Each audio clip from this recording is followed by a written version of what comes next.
기도하시겠습니다. 하나님 아버지 감사합니다. 금요일 밤 다시 예배의 자리, 하나님 바라보는 자리, 말씀의 자리로 오게 하여 주시니 참으로 감사드립니다. 하나님 이 시간 성령께서 우리 마음을 만져주시고 하나님 우리의 마음을 열어주셔서 이 말씀들을 통하여 주님 깨닫게 되는 귀한 시간 되게 하시고 우리의 믿음이 굳게 세워지는 은혜를 허락하여 주옵소서. 우리 주님 예수님의 이름으로 기도합니다. 아멘. 성도 여러분, 우리가 하나님을 믿는 것이 얼마나 복된 일인지, 얼마나 귀한 일인지, 또 얼마나 필요한 것인지를 느끼게 되는 순간이 여러 있는데요. 그 중에 가장 큰 한 가지는 바로 죽음을 대면하는 순간입니다. 내가 죽음을 가까이 느낄 때, 그럴 때도 마찬가지겠지만 내가 가장 가까이에 있는 사람들이 하늘로부터 부름을 받았을 때 그때 우리가 신앙의 이 참 중요성을 깨닫게 된다는 것이죠. 우리가 영원히 살 것 같지만 죽음은 생각보다 우리 가까이에 있습니다. 그리고 언젠가 그리고 아주 분명한 사실인데 곧 우리가 맞이해야 할 운명입니다. 오늘날 사람들은 이러한 죽음을 생각하기를 꺼려합니다. 우리 죽음에 관한 이야기가 일상에서는 거의 없잖아요. 사실 하나님을 알지 못하는 사람들에게 있어서 죽음이란 영원한 이별이요, 영원한 단절이요, 영원한 소멸과 같은 것이기에 죽음을 입에 담는 것조차 두려워하는 것이죠. 지독한 어두움, 지독한 절망, 지독한 허무함이 바로 이 죽음 안에 담겨져 있는 진짜 의미라고 볼 수가 있습니다. 그래서 사람들이 이 죽음에 관해서 이야기하는 것도 꺼려하고요. 죽음에 관하여 생각하는 것도 두려워합니다. 그래서 사람들이 죽음 대신에 선택한 방법이 있습니다. 어차피 죽을 그 이후의 삶, 또 죽음에 관하여는 너무나도 어렵고 힘들고 무거운 문제이니 우리 죽음에 관해서 이야기하지 말고 오늘 하루 살아있는 이 날을 우리가 집중해서 살아가자 하는 이야기들을 주로 나누게 된다는 것이죠. 그래서 우리가 다 이 성도님들도 이미 알고 계신 단어일 텐데요. YOLO라는 단어가 있습니다. YOLO. You only live once. 너는 한 번만 산다. 한 번 사는 인생이니 제대로 즐기고 가자. 이런 말이 우리 사회의 보편적인 사람들의 생각이라는 것이죠. 어차피 죽을 인생이니 어차피 남는 것 없으니 어차피 내가 움켜쥘 수 있는 것 오늘밖에 없으니 그저 오늘 하루 즐겁게 살자 고백하는 것이 보통 사람들의 삶의 모습입니다. 그리고 그 즐거움, 그 기쁨의 핵심에는 다름 아닌 소비가 있습니다. 돈을 쓰는 것, 그것만이 우리의 삶을 즐겁고 행복하게 한다고 이야기하는 것입니다. 이 한국에 가보면요. 한국 사회가 다른 사회에 비해서 굉장히 발달된 문화가 하나 있습니다. 그게 뭐냐면요. 여러분 한국 가면 한국 가는 사람한테 주로 뭐라고 이야기하죠? 정답입니다. 한국은 음식 문화가 엄청 발달되어 있어요. 그래서 우리 한국 가는 친구들도 전부 다 야 맛있는 거 많이 먹고 와 이렇게 얘기하잖아요. 그러니까 한국 사회가 사실은 죽음도 생각하기도 너무 어렵고 미래도 너무 불안하고 근심과 걱정도 많으니 모든 스트레스와 모든 염려와 근심 대신에 오늘 내가 내 앞에 있는 밥 한 끼 잘 먹자로 마음이 다 모여진 그런 문화를 가지고 있습니다. 그래서 TV에서도 다 먹는 이야기 나오고요. 실제로 삶 안에서도 다 먹는 거에 사람들이 엄청난 관심을 기울이죠. 사람들이 돈을 쓰는데 그걸 가지고 당장 행복해질 수 있는 먹는 것에 집중하는 것. 그것이 바로 우리의 삶의 특징, 우리 사회의 특징이라고 볼 수 있죠. 돈을 쓰고 돈을 쓰는 것을 나누고 돈을 쓰는 것을 기뻐하면서 먹고 즐기고 마시며 행복해하는 것. 그것이 오늘날 우리 사회가 가지고 있는 문화의 특징입니다. 그냥 거꾸로 생각하면 가장 죽음을 생각하지 않는 문화, 가장 죽음을 바라보려고 하지 않는 문화가 오늘날의 문화라고 볼 수가 있어요. 그런데 이러한 문화와 굉장히 비슷한 문화가 역사적으로 있었습니다. 지금 우리가 살고 있는 이 시대의 문화와 굉장히 비슷한 시대의 문화가 역사 속에 있었어요. 그건 어떤 문화냐면요. 바로 로마의 문화입니다. 로마 시대의 문화가 굉장히 오늘날하고 비슷해요. 오늘날에도 로마의 유적들이 아주 많이 남아 있습니다. 이 로마의 유적하면 무엇이 떠오르시나요? 로마에 유적하면 콜로세움, 경기장이 떠오르고요. 로마에 유적하면 멋지게 깔린 도로, 수로들, 그리고 목욕탕들 이런 게 떠오릅니다. 그리고 로마의 큰 저택들 이런 것들이 지금까지 남아있는 로마의 유적이에요. 근데 로마의 유적 중에 다른 문화의 유적에서는 많이 발견되는 것인데 로마 유적에는 없는 것이 있습니다. 그게 뭐냐면요. 무덤입니다. 무덤. 로마는 죽음에 관한 문화가 없었어요. 죽음에 관한 철학도 깊지 않았습니다. 그러니까 오늘 하루 즐겁게 살자. 이게 로마 사람들의 주된 관심이었어요. 로마 사람들도 한국 사람들하고 마찬가지로 먹는 것 엄청 좋아했습니다. 그래서 얼마나 먹는 걸 좋아하든지 음식을 맛있는 걸 산에 짐을 차려놓고 다 먹어요. 그 다음에 뭐 하냐면요. 다 토합니다. 배부르면 더 못 먹잖아요. 토하고 또 맛있는 거 먹고 토하고 이런 사치 문화가 발달할 만큼 로마는 아주 하루하루의 삶의 즐거움에 아주 집중한 문화를 가지고 있었습니다. 다른 문화들은 이집트의 피라미드라든지 서울의 종묘라든지 중세의 성당 안에 있는 공동묘지라든지 이렇게 죽음을 기리는 유적들이 많이 있는데요. 로마는 그 죽음에 관한 유적이나 신앙이나 철학 같은 것들이 전부 다 없었다는 것입니다. 그저 현실에 집중하는 삶, 즐거움과 쾌락에만 집중하는 삶을 살았습니다. 근데 나라가 계속해서 발전하고 성장하면 또 우리가 돈을 많이 벌게 되면 이러한 문화가 지탱이 됩니다. 죽음 잠시 잊고 살 수 있어요. 오늘 하루 행복하게 살면서 나 죽음 같은 거 생각하지 않을 거야. 이렇게 살 수가 있습니다. 근데 내 인생에서 돈이 떨어지기 시작하고요. 나이가 들어서 늙기 시작하고요. 나라 차원에서 보면 나라가 점점 어려워지고 쇠망해지기 시작하면 죽음에 대해서 생각하지 않는 것이 굉장히 심각한 문제가 됩니다. 나라가 흔들리고 경제가 어려워지며 죽은 사람들, 병든 사람들, 고통 사람들이 늘어나면 자연스럽게 죽음을 외면하던 사람들이 죽음을 대면할 수밖에 없기 때문입니다. 마치 젊었을 때는 내가 영원히 안 죽을 것처럼 생각하지만 우리가 나이 들어서 몸이 늙어갈수록 죽음에 대해서 생각할 수밖에 없게 되잖아요. 그런 것처럼 죽음을 대면할 수밖에 없게 된다는 것이죠.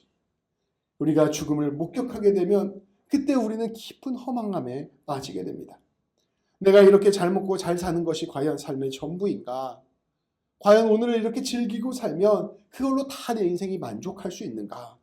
내 인생의 진짜 의미는 없는 것인가? 묻게 되는 것이죠. 그 깊은 허물을 어떻게 극복할 수 있을까? 고민하게 된다는 것입니다. 근데 로마 사회에는 그걸 답해줄 사람들이 없었어요. 로마 사회 문화 전체가 엄청나게 흔들립니다. 그때 기독교가 죽음에 관해서 대답을 해주면서 급속도로 로마의 기독교가 퍼지게 된 것입니다. 사람들이 허망함과 허무함 속에서 내 삶의 의미를 찾아가는 길 가운데 우리 주님의 복음을 받아들이게 된 것입니다. 부활하신 예수님을 선포하는 사람들, 그 사람들을 통하여 이 로마 사회는 새로운 삶의 길들을 발견하게 되는 것입니다. 우리 기독교는 어떤 종교보다 죽음을 생각하는 종교입니다. 내 죽음을 생각하되 절망과 어둠을 선포하는 것이 아니라 죽음을 이기는 생명, 죽음을 이기는 소망, 죽음을 이기는 빛을 선포하는 종교입니다. 그 놀라운 복음이 어둠 속에 절망 속에 살던 로마인들의 마음을 비추었고 그 결과 순식간에 로마 전역에서 예수님을 믿는 사람들이 등장한 것입니다. 그런데 이러한 역사는 사실 오늘 우리에게도 동일하게 적용됩니다. 말씀은 우리에게 선포합니다. 여러분, 예수님 믿는 사람이란 그저 오늘 하루만을 살아가는 사람들이 아닙니다. 예수 믿는다는 것은 영원한 소망을 바라보며 그 영원한 소망에 비추어 오늘 하루를 살아가는 사람입니다. 그리스도인들이란 오늘 하루 즐겁고 재밌고 행복하면 끝 이런 것을 생각하며 살아가는 사람들이 아닙니다. 우리 그리스도인들이란 영원히 기쁘고 영원히 아름다운 것들을 바라보며 영원히 선한 그것을 바라보며 오늘 하루를 의미 있게 보내는 사람들입니다. 오늘 하루를 날마다 우리 예수님 닮아가는 모습으로 빚어져 가려고 애쓰는 사람들. 그래서 오늘 하루 내가 좀 맛있는 거 못 먹고 내가 오늘 멋진 옷 못 입고 내가 사람들에게 뽐내지 않더라도 내 삶이 가장 의미 있는 길이라는 것을 깨닫고 그 길을 묵묵히 걸어가는 사람, 그 사람들이 바로 예수님 믿는다는 것이죠. 그래서 우리 예수님 믿는 사람이라는 것은 그저 잘 사는 것뿐 아니라 잘 죽는 것을 준비하는 사람들입니다.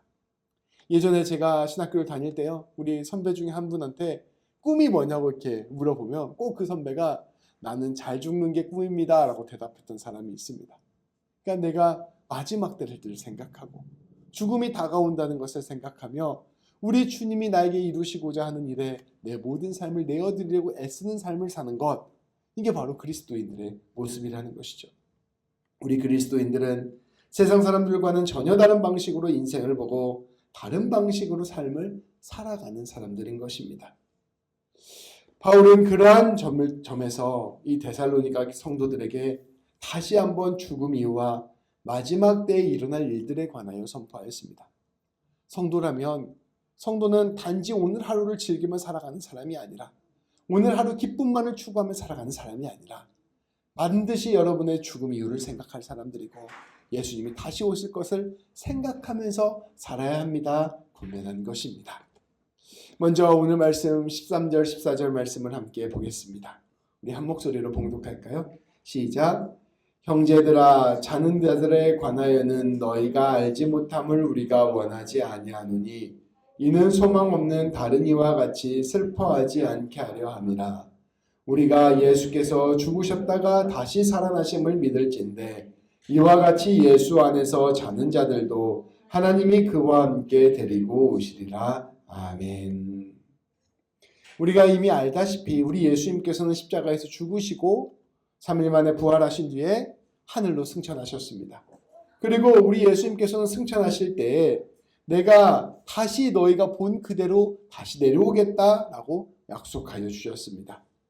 그리고 예수님께서 다시 오실 때에는 마지막 심판이 임할 것이요 새하늘과 새 땅이 임할 것이며 하나님의 나라가 완성될 것이라고 약속해 주셨습니다. 이러한 주님의 약속을 알고 있었기에 초대교회의 그리스도인들은 예수님께서 다시 오실 것을 기다리며 살고 있었습니다. 아주 간절한 마음으로 주님 어서 오십시오. 주님 우리가 주님을 기다립니다. 기도하며 살았던 것이죠. 그런데 문제가 생겼습니다. 생각했던 것보다 예수님이 너무 안 오시는 거예요. 지금 2000년 지났는데 아직도 안 오셨잖아요. 그러니까 이제 예수님이 안 오시는 겁니다. 그러니까 이 데살로니가 교회 성도들 또 초대교회 성도들이 예수님이 언제 오시지? 마음에 이제 걱정이 들기 시작했습니다. 근데 더 큰 문제는 예수님께서 아직 오지 않았는데 먼저 죽은 사람들이 등장하기 시작한 것입니다. 예수를 믿다가 먼저 죽은 사람들이 등장했어요. 우리는 이제 자연스럽게 당연히 알고 있으니까 하나님이 예수님이 다시 오실 때까지 있다가 다시 살아날 거다라고 믿었지만 이 당시 초대교회 사람들은 너무 그것이 어려운 문제였습니다. 데살로니가 교회 성도들은 혼란에 빠지게 되었습니다. 혹시 예수님 오시기 전에 먼저 죽은 사람들은 하나님의 나라에 참여하지 못하는 것이 아닌가? 예수님 오시기 전에 먼저 죽은 사람들은 예수님 맞이하지 못하는 것이 아닌가 하는 생각이 든 것입니다. 바울은 이러한 생각을 하고 있던 데살로니가 성도들에게 분명한 복음을 가르쳐 줄 필요가 있다고 생각했습니다. 그래서 바울이 오늘 말씀에 선포하는 것입니다. 형제자매 여러분, 여러분들이 죽은 사람들에 관하여 알아두셔야 할 것이 있습니다. 잔자, 이 말이 죽은 사람이란 뜻이에요. 여러분들이 죽은 사람에 관하여 알아두셔야 될 것이 있습니다. 여러분들은 예수님을 믿지 않는 사람들, 그래서 진짜 소망이 없는 사람들처럼 죽음 때문에 슬퍼하는 일이 없기를 바랍니다. 바울은 당대 로마 사람들이 생각했던 것처럼 죽음이 완전히 끝이요 곧 절망이라는 생각을 하지 않기를 바랬습니다. 왜냐하면 이게 참 중요한데요. 성도의 죽음은 형벌의 죽음도 아니요 저주의 죽음도 아닙니다. 우리가 선악과를 따먹었을 때 하나님께서 선악과를 먹으면 정령 죽으리라 라고 말씀하셨잖아요. 그 죄 때문에 죽음에 이르게 됐잖아요. 근데 우리는 예수님으로 말미암아 모두 죄사함을 받았습니다. 그렇기 때문에 우리는 죄 때문에 죽는 게 아니에요. 그러니까 우리가 우리의 육체의 몸을 가지고 죽는 것을 하나님의 형벌이다, 하나님의 저주다, 하나님의 죄 때문에 죽었다라고 생각하지 않습니다. 우리의 죽음은 그렇다면 어떠한 의미입니까? 성도의 죽음은 하나님의 날이 다가올 때까지, 우리 예수님이 다시 올 때까지 하나님 안에서 안식하는 죽음입니다. 그리고 고통과 아픔을 멈추는 죽음이요, 하나님의 사랑 안에서 기다리는 죽음입니다. 제가 오늘 갑자기 심장마비로 죽었어요.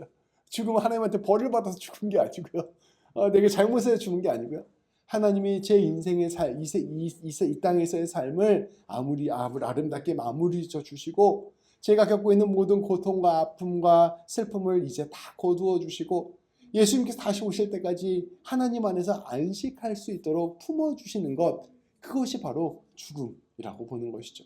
그래서 우리 그리스도인이 된다는 것, 예수를 믿는다는 것은 죽어도 그것이 심판이나 저주나 절망이나 끝이 아니라 오히려 긴 안식의 시작이라고 보는 것입니다.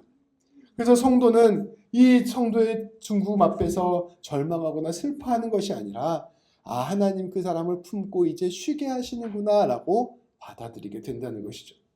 그리고 성도는 죽음으로 영원히 이별하지 않습니다. 하나님 안에서 반드시 다시 만납니다.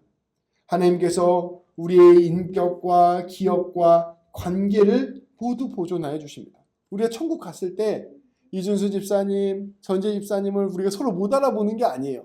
우리가 막 잘 지냈다가 천국 가서 원수가 되는 게 아닙니다. 천국 가서 똑같이 우리가 인생을 살아오면서 겪었던 관계가 그대로 유지가 되고요, 서로의 인격이 그대로 유지가 되고 서로 교제하면서 아름답게 지내는 하나님 나라의 날이 있는 것입니다. 심지어 예수님은 부활하신 몸으로 물고기도 드셨거든요.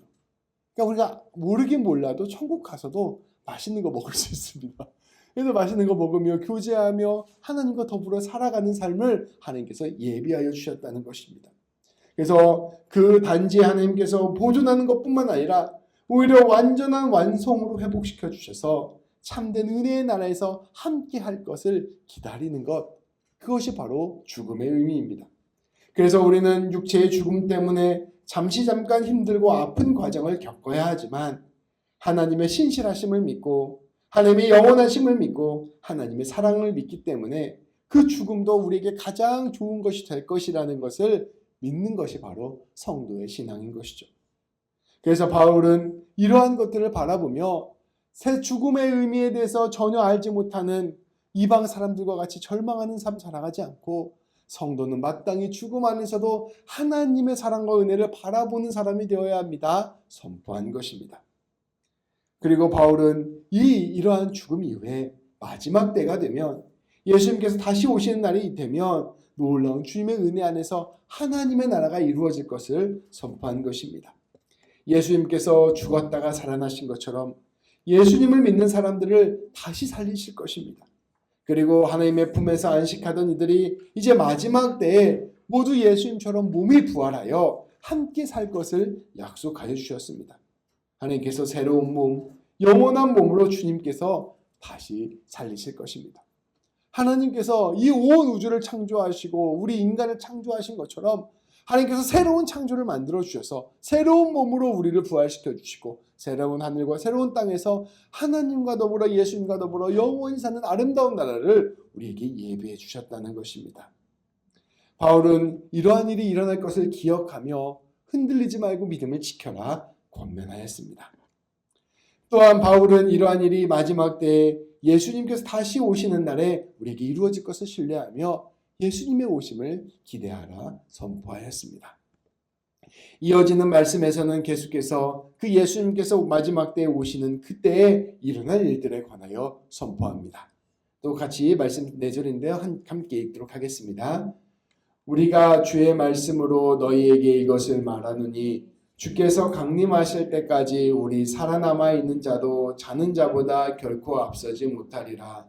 주께서 호령과 천사장의 소리와 하나님의 나팔 소리로 친히 하늘로부터 강림하시리니 그리스도 안에서 죽은 자들이 먼저 일어나고 그 후에 우리 살아남은 자들도 그들과 함께 구름 속으로 끌어올려 공중에서 주를 영접하게 하시리니 그리하여 우리가 항상 주와 함께 있으리라. 그러므로 이러한 말로 서로 위로하라. 아멘. 바울은 자신이 전해드린 예수님의 말씀을 근거로 전한다고 선포합니다. 예수님께서 다시 오시는 날 어떤 일이 일어날지를 선포하는 것이죠. 예수님께서 다시 오시는 날 가장 먼저 한 예수님 앞에 서는 사람들은 죽었다가 부활한 사람들일 것이다 라고 선포하십니다. 하늘에서 우리 예수님의 큰 명령이 울립니다. 이제 내가 재림한다. 큰 명령이 울리면 천사장의 소리가 들리고 나팔 소리가 들릴 것입니다.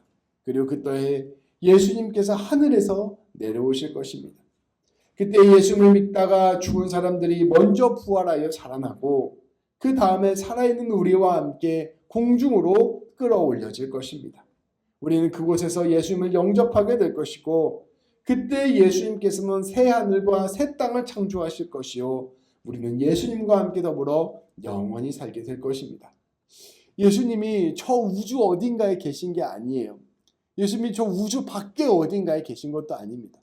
이 예수님이 어디에 계시는가는 사실 과학적으로 해명할 수 없는 차원의 문제. 그러니까 이 세상 밖에 있다고 우리는 고백할 수밖에 없습니다. 이 세상 밖에 있는 예수님, 그 예수님께서 다시 이 땅에 오셔서 어떻게 오실지 저도 잘 모르겠어요. 근데 이 땅에 오실 때 온 땅이 울리고 모든 백성들이 예수님을 맞이하게 된다는 것이죠. 그 예수님이 이 세상을 완전히 새롭게 창조하셔서 부활한 몸으로 우리가 예수님과 함께 살게 된다는 것입니다. 이것이 우리의 생각과 우리의 판단, 우리의 과학적인 지식으로는 어떠한 것인지 알 수 없지만 우리 주님께서 당신의 역사를 이렇게 이루실 것이라고 우리에게 설명해 주신 것이죠. 우리는 그것을 보고 믿음으로 받아들일 수밖에 없는 것입니다. 그러나 확실한 것은 있습니다. 죽음이 끝이 아니라는 것입니다. 우리는 반드시 부활할 것이요 예수님의 심판대 앞에 설 것이요 영원한 하나님의 나라에 들어가게 된다는 것입니다. 이것을 굳게 믿고 이것을 붙들고 살아가는 사람은 삶을 근본적으로 새롭게 세웁니다. 바울은 이렇게 표현합니다. 부활이 없다고 한다면, 예수님이 다시 오시지 않는다고 한다면 우리의 삶이 예수님 따라가는 삶이 아무런 의미가 없다는 거예요. 그런 삶은 오히려 그냥 순간순간 즐기고 살아가는 욜로와 같은 삶이 맞다는 것입니다. 오직 쾌락과 즐거움을 위해 사는 삶, 오늘 하루를 즐기는 삶 말고는 의미가 없다고까지 이야기하였습니다. 예수님이 다시 오시지 않고 우리에게 부활 이유가 없고 우리가 죽으면 끝이라고 하면 그냥 순간순간 가장 즐겁게 살아가는 것이 가장 합리적인 선택이라는 것이죠. 오직 쾌락, 오직 소비만이 우리를 살아있는 것처럼 느끼게 하기에 그것을 붙들고 살아가는 것만이 사실은 진짜 우리의 삶에 의미가 된다는 것이죠. 그런데 우리는 진짜를 아는 사람들입니다. 진짜 삶을 알고 진짜 의미를 아는 삶입니다. 우리에게 영원함이 있다는 것을 아는 사람들입니다. 우리의 예수님이 그 모든 일을 이루셨고 우리는 그 예수님을 따라간다고 고백하는 사람들입니다. 그렇게 우리는 참된 생명의 삶을 예수님 붙들고 살아가는 것입니다. 그저 나의 즐거움과 나의 쾌락과 나의 이익만을 위해 살아가는 삶이 아니라 오늘 하루 내 삶을 가장 즐겁게 보내는 데에만 집중하는 삶이 아니라 어떻게 해서든 내 인생에서 많은 것 모아서 다른 사람한테 자랑하고 즐거워하며 살아가는 삶이 아니라 진짜 인분 예수님 붙들고 예수님을 붙잡고 예수님을 따라가는 삶이 바로 우리 예수님 믿는 사람들의 삶이라는 것이죠.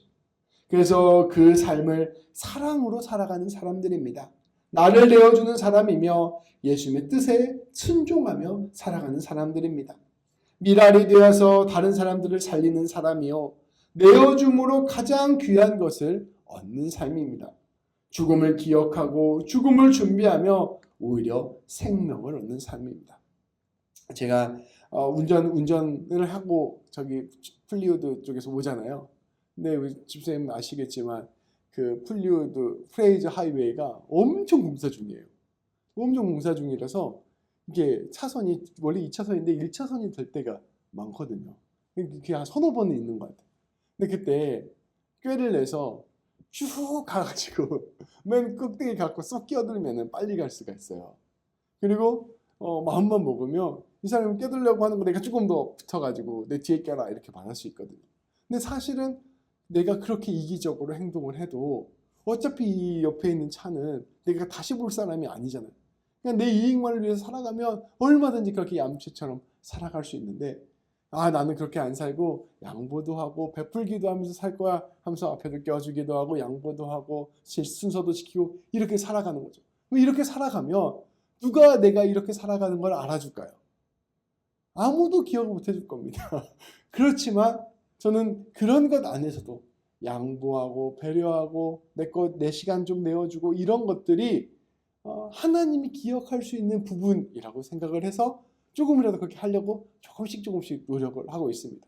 근데 이제 이건 간단한 자동차 운전에 관한 문제인데요. 그것뿐 아니라 우리가 인생을 살아가면 내가 조금 더 손해보고 내가 조금 더 선한 일을 하고 내가 조금 더 희생을 하고 내가 조금 더 양보를 하고 내가 조금 더 누군가에 베풀면 그게 다 나에게 복으로 돌아오는 게 아닌 경우도 엄청 많거든요. 그냥 손해일 때가 참 많습니다. 그런데 내가 조금만 내 인생을 그냥 내 이익을 위해 살겠다라고 하면 그런 거 전부 다 쳐내고 내 이익만을 추구하면서 살아갈 수도 있거든요. 근데 우리 그리스도인들은 오늘 내가 움켜쥐는 것, 오늘 내가 하루 살아가는 것, 이게 전부가 아니라고 생각하는 사람들이라는 거예요. 그게 아니라 하나님이 다 지켜보고 계신다. 하나님이 다 헤아리고 계신다. 하나님이 내 모든 것들을 통하여서 선을 이루시는 것을 믿는다. 우리 하나님께서 내 삶의 모든 것들 가운데 예수님을 드러내기를 원하신다라고 생각하는 것을 믿고 살아가는 사람들입니다. 그러니까 이 인생의 주권이 내 앞에 보이는 내 이익에 달려있는 것이 아니라 모든 것을 주관하시는 하나님께 달려있음을 믿고 살아가는 사람들이라는 것이죠. 그래서 근본적으로 우리 그리스도인들은 세상과는 다른 삶을 살아가는 것이다 라고 이야기하는 것입니다. 부활하신 예수님이 없다면 우리가 누군가에게 아무도 모르게 베푸는 사랑은 다 허무한 일이 되고 말지만 예수님이 함께 하시고 예수님이 온 세상을 다스리시고 예수님이 우리를 알고 계시기에 그 일이 가장 영광스러운 일이 된다는 것을 믿고 살아가는 사람들이라는 것이죠. 그래서 세상 사람들은 어떻게 보면 그 사람이 바보처럼 보이고 손해보는 사람처럼 보이지만 예수님을 아는 사람의 입장에서는 그 일이 예수님의 뜻에 따라가는 가장 영광스러운 일이 되는 것입니다. 성도 여러분, 이 시간 우리의 죽음을 깊이 묵상합시다. 죽음을 묵상한다는 것은 예수님 빼고 모든 것은 다 사라지고 말 것이라는 것을 아는 것입니다. 오늘 내가 움켜잡는 것, 그것도 다 사라진다는 것을 알아요. 그런데 우리 예수님께서는 영원하신 분이시요. 예수님 안에 있는 것은 영원히 남아있는다는 것을 또한 아는 것을 의미합니다. 우리가 죽음을 묵상하며 궁극적으로는 예수님을 묵상하고 예수님의 다스리심, 예수님의 통치, 예수님의 사랑, 예수님의 길을 묵상하며 나아가야 할 것입니다. 예수님과 함께 사랑으로 죽으면 오히려 생명으로 살아가고 살아나게 되고 오히려 내가 나 혼자를 위하여 내 생명을 붙들고 살아가며 죽음을 외면하며 살아간다면 그 길은 오히려 역설적으로 죽음으로 가는 길이 되고 말 것입니다. 놀라운 일이에요. 세상의 권세, 세상의 자랑, 세상의 승리의 방식과 진짜로 온 세상을 다스리시는 하나님이 이야기하시는 승리의 방식이 정반대에 있다는 게 참으로 아이러니합니다. 진짜 강한 권세, 진짜 강한 권력, 진짜 강한 승리를 얻기 위해서는 어떻게 해서든지 움켜쥐고 어떻게 해서든지 남의 것 빼앗고 어떻게 해서든지 네 이익 챙기면서 살아야 네가 승리할 수 있다라고 이야기하는 게 세상의 법칙이거든요. 마키아벨리도 그렇게 말했고요. 손자병법의 손자도 그렇게 말했고요. 정관정의모 그 책에도 그렇게 말하고 있습니다. 근데 그것보다 더 큰 권세, 온 세상을 진짜 다스리시는 우리 예수님은 정반대로 이야기하고 있습니다. 그러니까 우리가 그 둘 사이에서 무엇을 생각해야 되는가? 어떤 길로 가야 참으로 생명과 복을 얻으며 영원함에 맞닿을 수 있는가를 고민하고 그 가운데서 우리가 예수님 따라 살기로 선택하는 사람들, 이게 바로 예수님 믿는 사람들이라는 것이죠. 그 길 따라 걸어갈 때 우리 주님이 가장 귀한 것을 우리에게 갚아주실 것이고 그 길이 가장 복된 길이 될 것이라 우리에게 선포해 주십니다. 이 놀라운 복과 은혜를 누리며 참된 생명을 얻는 삶을 사는 우리 모두 그리고 제가 되기를 우리 주님의 이름으로 축복합니다. 기도하시겠습니다. 하나님, 오늘 말씀을 통하여 죽음에 관하여 함께 우리가 나누게 하여 주시니 참으로 감사드립니다. 죽음이 모든 것의 끝이라고 생각하는 사람들은 어떻게 해서든지 살아있는 날 동안 영광을 누리기 위해서 발버둥 치는 삶을 살게 됨을 고백합니다. 더 많이 갖고, 더 많이 높아지고, 더 많이 사람들에게 인정받고 칭찬받으며 어떻게 해서든지 오늘 하루 살아가는 일이 나에게 복된 일이 될 수 있도록 애쓰며 살아가는 것을 우리가 말씀을 통하여 보았습니다. 그러나 결국 죽음으로 걸어가는 길, 그 죽음 너머를 알지 못하는 길은 허망한 길이요, 무너지는 길이요, 멸망의 길임을 우리가 다시금 깨달았습니다. 진정한 생명이 되시는 분, 진정한 구원이 되시는 분, 진정한 하나님의 영광이 되시는 분은 바로 우리 하나님 한 분뿐이라는 사실을 우리가 오늘 말씀을 통하여 다시금 되새기오니 하나님, 우리가 하나님께 집중하고 예수님께 집중하며 성령님 붙들고 나아가는 인생들 될 수 있도록 인도하여 주옵소서.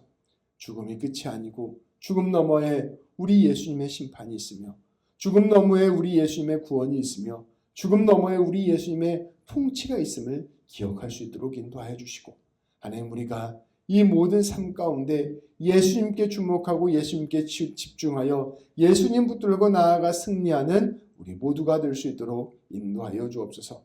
그 길에 우리가 사는 세상에서 조금 손해보고 조금 낮아지고 조금 더 실패하고 조금 더 죽는 것처럼 보이는 길이라 하더라도 그 길로 걸어가 마침내 참 승리를 부활로 이루어내신 예수님을 바라보면서 우리가 담대하게 용기를 내어 주님 따라가는 우리 모두가 될 수 있도록 인도하여 주옵소서.